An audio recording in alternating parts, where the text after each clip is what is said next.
को मेरा नमस्कार। आपका स्वागत करती हूँ मेरे YouTube चैनल पे। तो आज हम जो पढ़ने वाले हैं वो एक नाटक है आषाढ़ का एक दिन, और इसके जो रचनाकार है वो है मोहन राकेश। तो सबसे पहले हम लेखक के बारे में जान लेते हैं। मोहन राकेश जी एक नाटककार और उपन्यासकार है। नाटककार से मेरा मतलब है कि ये ड्रामा लिखते हैं या फिर इन्होंने कई सारे जो ड्रामा होते हैं, नाटक होते हैं, उसकी रचना की है। और उपन्यासकार से मेरा मतलब है इन्होंने किताबें या फिर जो नॉवेल बोलते हैं इंग्लिश में, तो उनकी भी रचना इन्होंने की है। इनका जन्म 8 जनवरी 1925 अमृतसर पंजाब में हुआ था। तो इनका जन्म स्थान है अमृतसर पंजाब, और इनका जन्म 8 जनवरी को हुआ था 1925 में। और इन्होंने शिक्षा में या फिर इनकी क्वालिफिकेशन जो है वो है MA यानी मास्टर ऑफ आर्ट्स। और इन्होंने मास्टर ऑफ आर्ट्स जो है वो हिंदी और अंग्रेजी में हासिल की है। और इनकी मृत्यु 3 जनवरी 1972 में हुई थी। ये जो नाटक है वो 3 पार्ट्स में डिवाइडेड है, अंक 1, अंक 2 और अंक 3।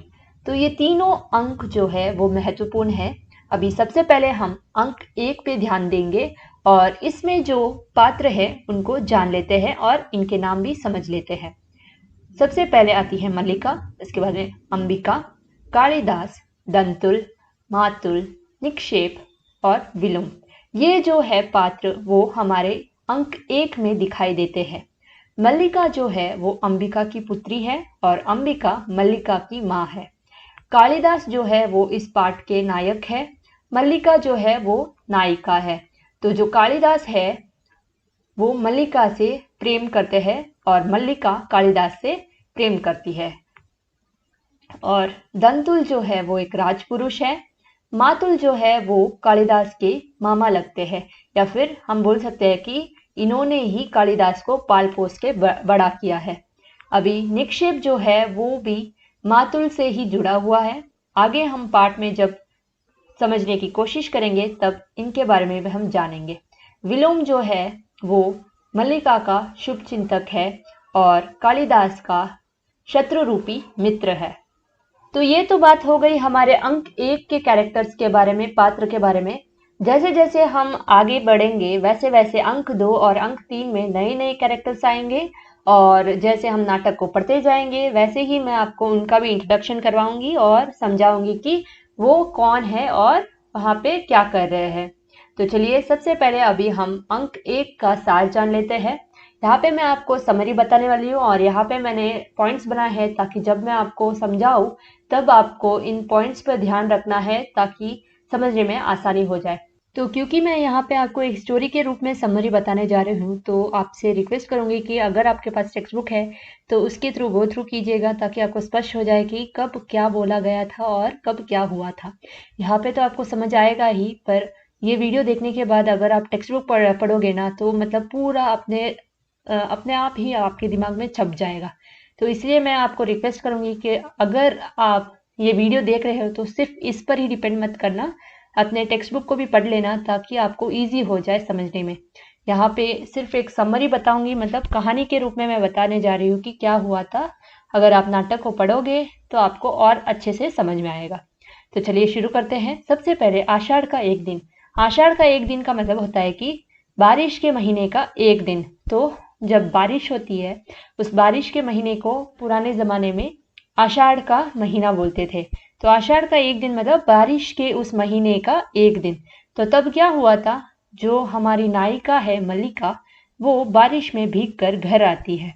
और जब वो घर आती है तो उसकी माँ जो है वो दान फटक रही होती है, यानी जो ये दाने होते हैं या फिर जो ग्रेन्स होते हैं उसे साफ कर रही होती है। तो जब मल्लिका को वो देखती है कि वो पूरी तरह से बारिश में भीग चुकी है तो उसको पता चल जाता है कि वो किसके साथ बाहर थी, पर वो कुछ नहीं बोलती है।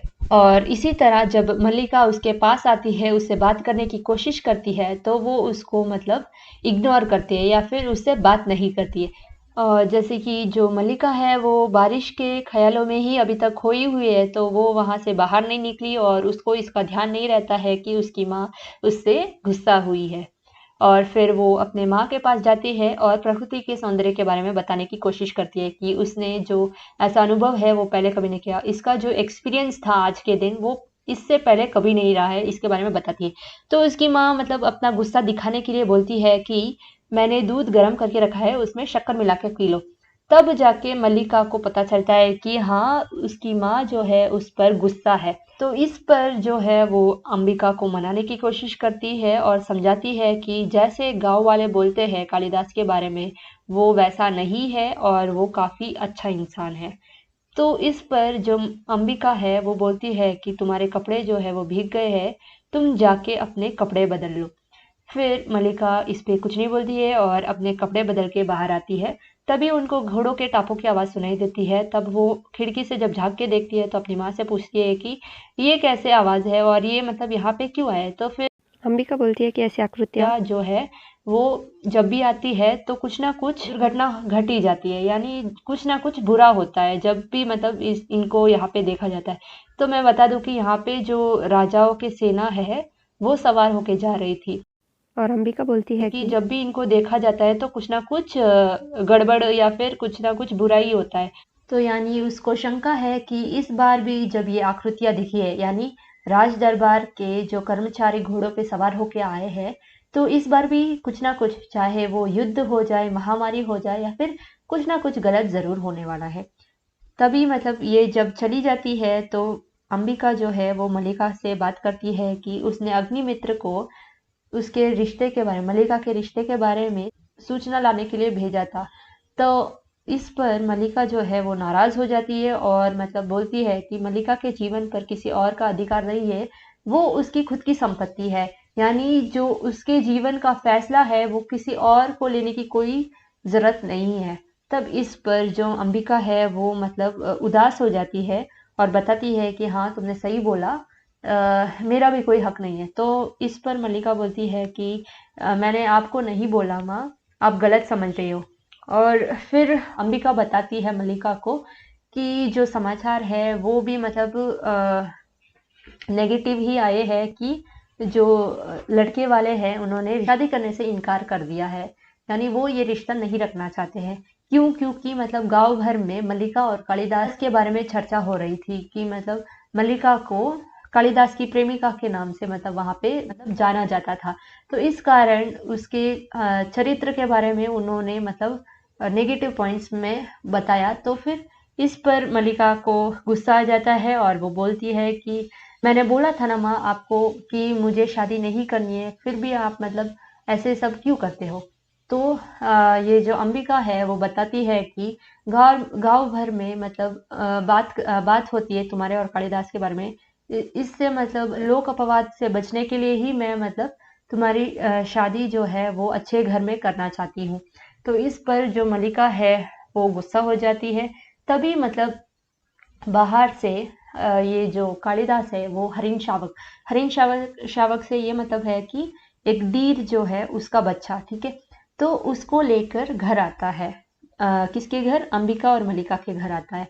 तब जो मल्लिका है वो कालिदास के पास जाती है और अंबिका जो है वो नाराज होके अपने कमरे में चली जाती है। और जब मल्लिका कालिदास के पास जाती है तो वो देखती है कि जो हरिण शावक जो कालिदास वहां पे लेके आया है वो घायल हो चुका है, क्योंकि उसको किसी ने बाण मारा था। और तभी कालिदास मल्लिका को बोलता है कि इस हिरण के बच्चे के लिए दूध लेके आओ। तो जो दूध गर्म करके उसके माँ ने रखा था वो एक कटोरी में लेके मल्लिका यहाँ पे आती है और दोनों मिलके हिरण के बच्चे को दूध पिलाने की कोशिश है। तभी मतलब दंतुल का प्रवेश होता है। दंतुल जो है वो एक राजपुरुष है और वो आके यहाँ पे एक जो डायलॉग है वो बोलता है कि जो हिरण को आप दूध पिला के और भी इसके शरीर को कोमल करना चाहते हो करके बोलता है। तो इस पर जो कालिदास है वो उठ के बोलते हैं कि आपका दुस्साहस कैसे हुआ कि आप ऐसे ही मतलब घर के अंदर प्रवेश कर आए। तो ये जो दंतुल है वो बहुत ही घमंडी होता है और जो कालिदास है वो बोलते हैं कि तुम्हारे जो वस्त्र है वो देख के लगता तो नहीं है कि तुम इस गांव के हो। तो दंतुल चौंक जाता है और बोलता है कि हाँ, तुमने बिल्कुल सही पहचाना, मैं इस गांव का नहीं हूँ और जो हरिण शावक तुम लेके आए हो वो भी मेरी ही संपत्ति है। यानी उसने ही उस पर बाण मारा था, तो इससे वो बताना चाहता है कि ये उसकी संपत्ति हो गई। तो इस पर कालिदास नाराज हो जाता है और बोलता है कि इस गांव में किसी भी जानवर पर प्रहार करना अनिवार्य नहीं है, और जो भी मतलब अगर प्रहार करते हैं प्राणियों पर तो उसको दंड दिया जाता है, पर आप इस गांव के नहीं हो तो इसीलिए आप यहाँ से चले जाइए चुपचाप। तब ये जो दंतुल है वो मानते नहीं है और बोलते हैं कि अभी आप मुझे मत सिखाओ, हम राजपुरुषों को कब क्या करना है। तभी मतलब कालिदास को गुस्सा आता है और वो हरिण शावक को अंदर ले जाने के लिए बोलता है। तभी अंबिका बोलती है कि ये जो घर है वो इंसानों के लिए है, जानवरों के लिए नहीं है। तब कालिदास को बुरा लगता है और वो मल्लिका से बोलते हैं कि कोई बात नहीं मल्लिका, हरिण शावक के लिए मेरी बाहें ही काफी है, और वहां से प्रस्थान कर देते हैं। तभी जो राजपुरुष दंतुल है वो भी उनके पीछे पीछे तलवार लेकर जाने की कोशिश करते हैं। तब मल्लिका उनको रोक लेती है और बोलती है कि आपके लिए प्रश्न अधिकार का है, पर इसके बारे में जो कालिदास है वो नहीं सोचेंगे, और आपके पास तो शस्त्र भी है पर वो निशस्त्र होके भी इस बात की फिक्र नहीं करेंगे। ये सुनकर जो राजपुरुष है वो अचंभित हो जाते हैं और चौंक जाते हैं, और फिर बोलते हैं कि ये जो मैं जिससे वाद विवाद कर रहा था वो कालिदास है क्या। तब मल्लिका को मतलब शंका होती है और बोलती है कि आप इनका नाम कैसे जानते हो। तब जाके ये राजपुरुष दंतुल जो है वो बोलते हैं कि इन्होंने ऋतु संहार लिखी थी, किताब जो पुस्तक है वो लिखी थी, और इनकी जो ये कविता है वो उज्जैनी में बहुत प्रसिद्ध है, और वहाँ के जो राजा है चंद्रगुप्त वो उनको सम्मानित यानी राजकवि का आसन देना चाहते हैं और उनका सम्मान करना चाहते हैं। तो ये सुनकर जो मल्लिका है वो बहुत प्रसन्न हो जाती है कि जो ऋतु संहार जो कालिदास ने रचना की थी उसकी चर्चा जो है वो उज्जैनी में भी हो रही है और उस पर कालिदास को सम्मानित किया जाएगा करके। तो इस बात को लेकर जो मल्लिका है बहुत खुश हो जाती है और इसके बारे में अपनी माँ को बताने की कोशिश करती है। ये जो अंबिका है वो सुनती तो है पर फिर भी सुनकर भी उसको अनसुना कर देती है। और जो राजपुरुष है दंतुल वो वहां से प्रस्थान कर जाते हैं, और थोड़ी देर बाद वहां पे हमें मातुल का प्रवेश दिखाई देता है। जब मातुल आते हैं तो वो काफी क्रोधित है और वो मल्लिका और अंबिका से बताते हैं कि अब से जो उनका और कालिदास का रिश्ता है वो वैसा नहीं रहेगा, और वो पूरे गांव प्रांतर में या फिर पूरे गांव में जाके ये घोषणा करेंगे कि अब से जो कालिदास नामक जीव है उनसे उनका कोई रिश्ता नहीं है। तो यहाँ पे जब ये ऐसे बातें कर रहे होते हैं तभी निक्षेप भी आते हैं, और निक्षेप को देखकर जो मातुल है वो और भी क्रोधित हो जाते हैं और बोलते हैं कि मैंने तुम्हें जो आचार्य आए हैं उनकी सेवा करने के लिए वहां पे बैठा रखा था ना, तो तुम यहाँ पे क्या कर रहे हो। तो निक्षेप जो है वो बताते हैं कि जो आचार्य है वो अभी विश्राम कर चुके हैं और आपके साथ पूरे गांव में घूमना चाहते हैं। तो इस पर जो मातुल है वो बोलते हैं कि मैंने तुम्हें यहाँ आने के लिए नहीं बोला था। तो निक्षेप बोलते हैं कि हाँ, आपने ये भी तो बोला था कि जब आचार्य वररुचि विश्राम कर ले तो आपको आके मैं बताऊं, तो इसीलिए तो मैं यहाँ पे आया हूँ। तो ये सुन के मातुल कुछ नहीं बोलता है और वहां से चुपचाप चला जाता है। और यहाँ पे ये अवसर देखकर जो निक्षेप है वो मल्लिका से बात करने की कोशिश करते हैं, और वो बताता है कि जो कालिदास है वो उज्जैनी जाने के लिए तैयार नहीं है। वो मल्लिका से ये भी बोलना चाहता है कि जो अवसर है वो किसी के लिए प्रतीक्षा नहीं करता और समय जो है वो बलवान होता है, और ये जो अवसर है वो कालिदास को बार बार नहीं मिलेगा, और इस अवसर का अगर उन्होंने अभी लाभ नहीं उठाया तो जो कवि का पद है वो इनसे हटकर किसी और को दिया जाएगा। तो अगर यहाँ पे देखें तो समय की भी बात निक्षेप ने की है कि जो अगर आपको अवसर मिल रहा है या फिर जो कालिदास को अवसर मिल रहा है तो वो उसको इस्तेमाल करना चाहिए। अगर उसने नहीं किया तो उसकी जगह पे किसी और को मतलब राजकवि के आसन पर बिठाया जाएगा। तो यहाँ पे ये भी बोलना चाहता है निक्षेप कि कालिदास जो है वो गलत करने जा रहे हैं, क्योंकि अगर उन्होंने इस अवसर का लाभ नहीं उठाया तो वो स्थानीय कवि के रूप में ही जाने जाएंगे और उनकी उन्नति कभी हो ही नहीं पाएगी।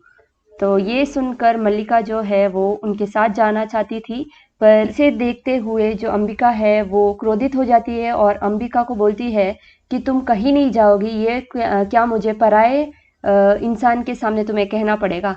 तो जब निक्षेप ये बात सुनता है तो वो काफ़ी उदास हो जाता है और वो अंबिका को बताने की कोशिश करता है कि वो कोई पराया नहीं है और उनके घर की भलाई के बारे में ही सोचता है।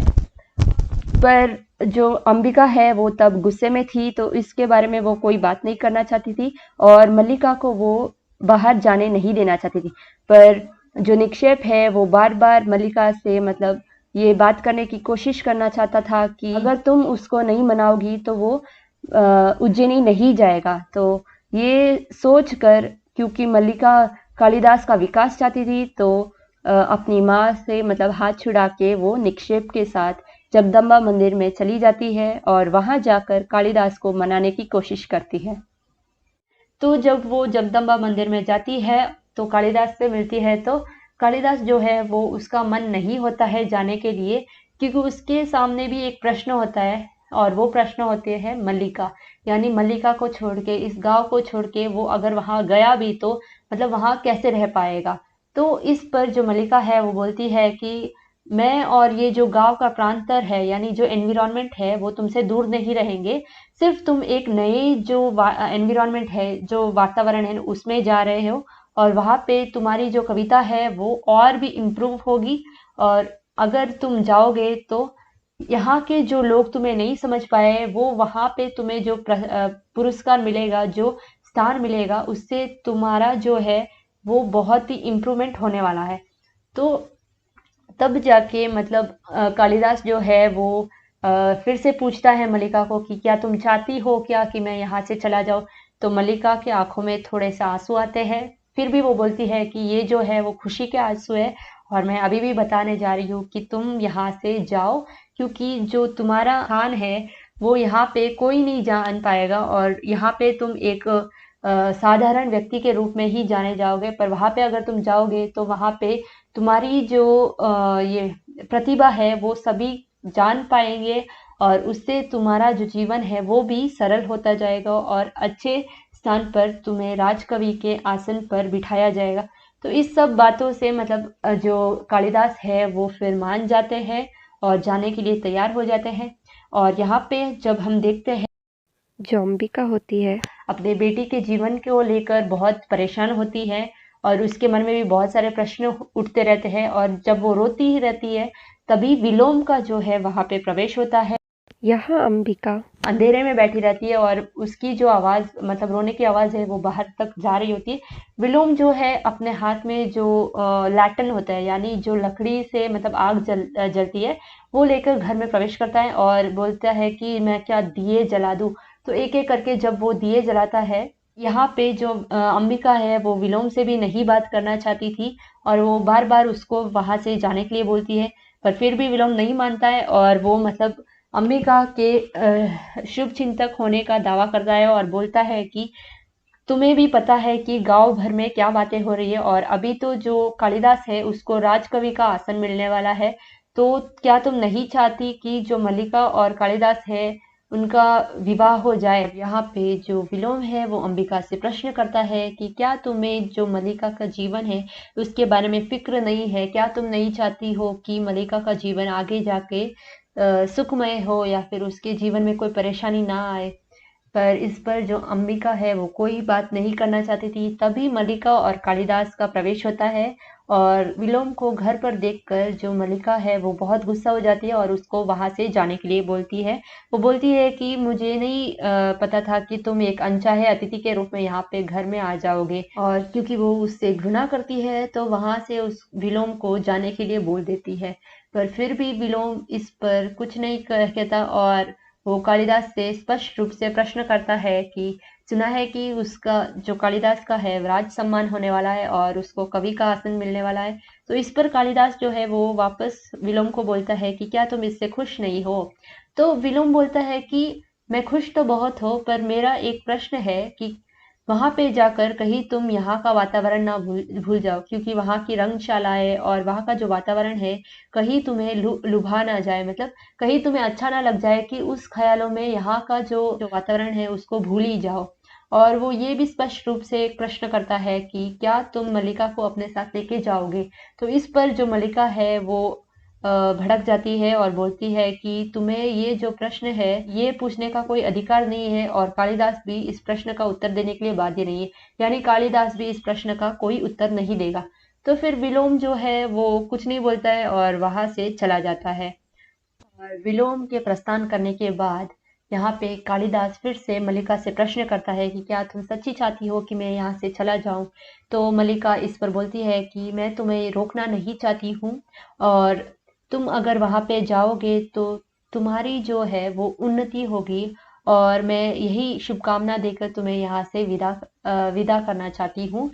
मैं तुम्हें अपने जीवन से तो अलग नहीं करूंगी और ना ही ये वातावरण तुम्हारे जीवन से अलग होगा, पर मेरी शुभकामनाएं जो है वो हमेशा तुम्हारे साथ रहेगी और जब भी मुझे तुम्हारी याद आएगी तो मैं जगदम्बा मंदिर जाया करूंगी और वहाँ का जो वातावरण है, वहाँ की जो प्रकृति का जो है मैं एहसास करती रहूंगी ताकि मुझे वहाँ पे तुम्हारा एहसास हो। शुभकामनाएं देकर जो कालिदास को है वहां से भेज देती है और जब कालिदास जाने लगता है तो उसकी जो आंखें हैं वो भर आती है और वो सिसकने लगती है और यही आवाज़ सुनकर जो अंबिका है उसे जो पता चल जाता है और उसका जो मल्लिका के प्रति जो प्रेम है, जो ममता है, वो बाहर देखने को मिलती है और वो उसको चुप कराते हुए बोलती है कि जब वो चला गया है तो अभी रोने का क्या मतलब हुआ।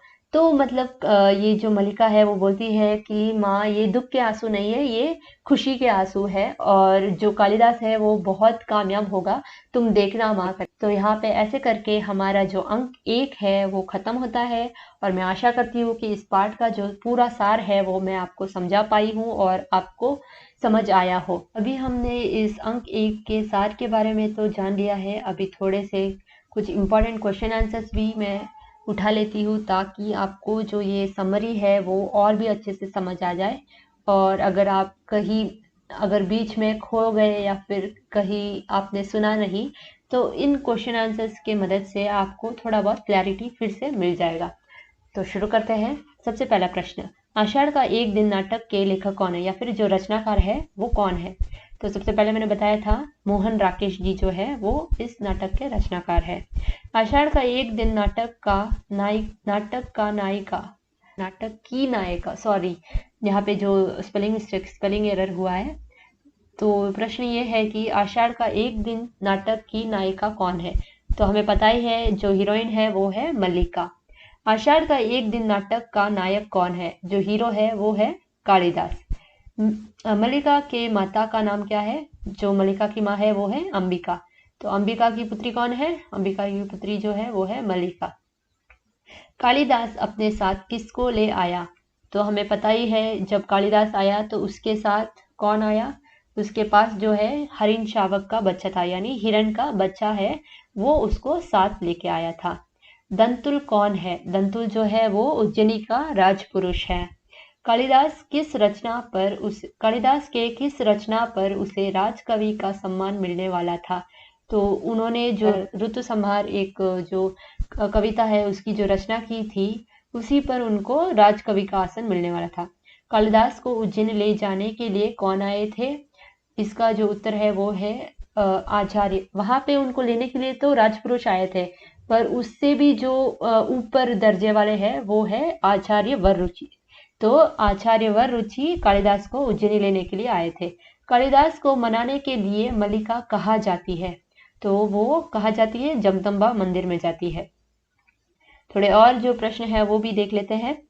आषाढ़ के दिन कौन भीग कर घर आई थी, कौन भीग कर, यहाँ पे भीग कर घर आई थी, जो मल्लिका है वो आषाढ़ के दिन भीग कर घर आई थी। पिछले महामारी, यहाँ पे थोड़ा स्पेलिंग एरर्स है पर यहाँ पे जो मैं बता रही हूँ तो आप सुन लीजिएगा, आपको समझ है। पिछले महामारी में आकृतियों को देखने पर अंबिका के घर क्या हुआ। तो जैसे यहाँ अंबिका ने बताया था कि जब भी ये आकृतियां मतलब जब भी घोड़ों के टापों की आवाज आती है तो कुछ ना कुछ गलत होता है। तो पिछले महामारी में क्या हुआ था, मल्लिका के पिता की मृत्यु हो गई थी। अंबिका ने मल्लिका का विवाह की बात करने के लिए किसको भेजा था, अग्निमित्र को भेजा था। तो अग्निमित्र क्या संदेश लाया, अग्निमित्र ये संदेश लाया था कि जो लड़के वाले हैं वो इस रिश्ते पर राजी नहीं है और इस रिश्ते को ठुकरा दिया है। और मल्लिका किससे प्रेम करती थी, मल्लिका जो है वो कालिदास से प्रेम करती थी। अंबिका के अनुसार माँ का जीवन क्या है, तो अंबिका के अनुसार जो माँ का जीवन है वो भावना नहीं कर्म है, यानी वो भावनाओं में नहीं जीती है, यानी थोड़ा उनको काम करना पड़ता है तभी उनका जीवन जो है वो सुखमय होता है। तो अंबिका के अनुसार माँ का जीवन भावना नहीं कर्म है। दंतुल हरिण शावक को अपनी संपत्ति क्यों कहता है? क्योंकि उसने उस पर बाण चलाया था, तो इसीलिए दंतुल हरिण शावक को अपनी संपत्ति कहता है। उज्जैनी के राजा कालिदास को क्या सम्मान देना चाहते थे? राजकवि का सम्मान देना चाहते थे। अंबिका कालिदास पर संदेह और उसे वितृष्णा की दृष्टि से क्यों देखती है, या फिर उससे वितृष्णा क्यों करती है? तो अंबिका को लगता है कि जो कालिदास है वो आत्मसीमित है और वो एक नकारा यानी कुछ काम नहीं करता वैसा इंसान है, तो इसीलिए वो उसको संदेह और वितृष्णा दृष्टि से देखती है। यानी उसको लगता है कि जो कालिदास है वो सिर्फ अपने स्वार्थ के बारे में सोचता है और स्वार्थी है, इसीलिए वो उस पर संदेह करती है। मातुल पूरे गांव में क्या घोषणा करना चाहता था? वो यह घोषणा करना चाहता था कि अभी उसका और कालिदास का कोई संबंध नहीं है। सफल कालिदास और असफल विलोम कौन है? सफल कालिदास जो है वो है विलोम, और असफल विलोम कौन है? इस प्रश्न का उत्तर है कालिदास। और विलोम का एकमात्र ऐसा क्या दोष है जिससे मल्लिका उससे घृणा करती है? इस प्रश्न का उत्तर है जो विलोम है वो जो भी बात है वो स्पष्ट रूप से कह देता है, तो इसीलिए उसका एकमात्र दोष यही है कि जो वो बातें अपने दिमाग में सोचता है वो स्पष्ट रूप से बता देता है, तो स्पष्टवादिता ही उसका एकमात्र दोष है। विलोम के अनुसार कालिदास के उज्जैनी जाने से पहले क्या करना चाहिए? तो वो ये बताता है कि जब वो अंबिका को बताता है कि क्या तुम्हें नहीं लगता कि कालिदास और मल्लिका का विवाह हो जाना चाहिए, तो इससे हमारा जो ये प्रश्न है उसका उत्तर मिल जाता है कि विलोम चाहता है कि कालिदास उज्जैनी जाने से पहले मल्लिका से विवाह कर ले। कालिदास के उज्जैनी जाने के लिए मनाने के बाद मल्लिका क्या प्रार्थना करती है? तो जो जब कालिदास जाता है तो मल्लिका यही प्रार्थना करती है कि उसका जो पथ जो है वो प्रस्थान हो, यानी उसका जो है विकास हो, आगे आने वाले जीवन में उसका विकास हो और वो जो है उन्नति करे। तो यहाँ पे भी मतलब इम्पोर्टेंट क्वेश्चंस निकल के आते हैं, वो मैंने कवर अप करने की कोशिश की है। तो यहाँ पे मैं इस वीडियो को समाप्त करती हूँ। अगर आपको ये वीडियो पसंद आया हो तो इसको लाइक और शेयर ज़रूर कीजिएगा और चैनल को सपोर्ट ज़रूर दीजिएगा। धन्यवाद।